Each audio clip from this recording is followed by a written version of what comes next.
کوردستان ئەگەر تەماشاکە ڕوتۆنیەکی زۆر هەیە یعنی واستەکاری و یعنی بەڕەڵایەکی زۆر هەبوو بەس ئیستا وەک تەماشا دەکەن تقریبان 130 نەماوە داوا لە جنەوەی برا گەورە دەکەین ئەوەی هەیەش نەمێنێت چونکە خەڵکێک هەیە بەڕاستی زۆر بێزار بووە.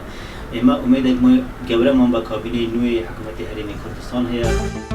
بەڕاستی ڕۆتینات لە دەوائری هەرێمی کوردستان بەتایبەت زۆر کەم بۆتەوە، یعنی توانبێ مامەڵەی ڕۆژانەی هاوڵاتیان تاڕادەیەکی زۆر باش بەڕێوە دەچێ و زۆر ئاسانکاری دەکرێت.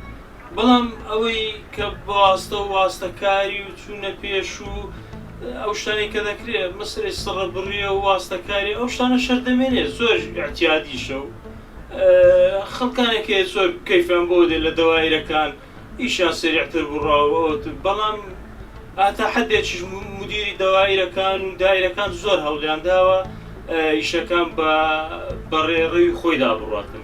ئێمەش دەستخۆشیان لێ دەکەین بەڕاستی.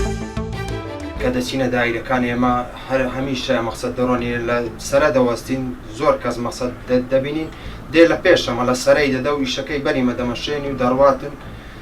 ئەو دیاردانە دیاردەشی ناشرینە بەڕاستی، دەستخۆشی جاشی دیکە لە بەڕێز مەسرور بارزانین دەکەن، بڕیارەشی باشە، زۆر سوپاسی دەکەن، زۆر مەمنونین لێ ئەو بڕیارانە زۆر باشە بەڕاستی.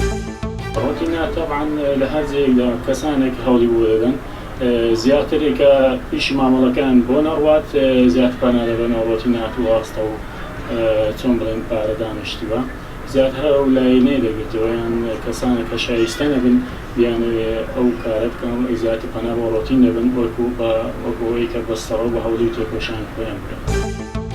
من وەکو گەنجێک دژی ڕۆتیناتم لە دام و دەستگاکان حکوومەتی هەرێمی کوردستان هیواتارم دام و دەستگاکان حکوومەتی هەرێمی کوردستان بە سیستەم بکرێت و ئەوەی دووربین لە ڕۆتینات بە تایبەتی هەندێک کار هەیە کەوا غەیرە قانونیە دەتوانێت بەهۆی ڕۆتیناتەوە ئەنجام بدرێت کە ئەوەش کاریگەری دەکاتە سەر مامەڵەکانمان.